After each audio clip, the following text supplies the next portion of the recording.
Think a free silver offer means a company is generous?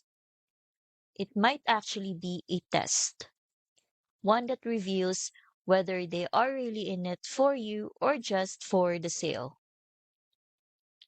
Let's look at how to tell the difference. Start by going to the company's website.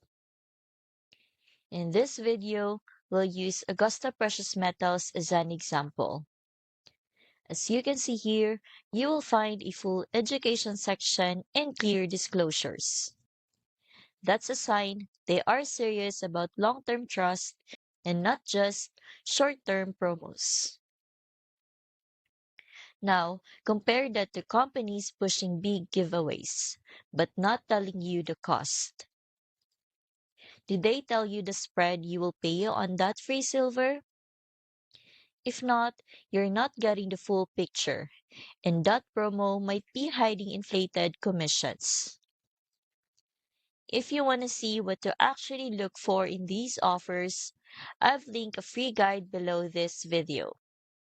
It shows what these promotions can reveal about a company's true priorities. Before you trust the next silver bonus ad, read the free silver scheme report I've linked down in the description.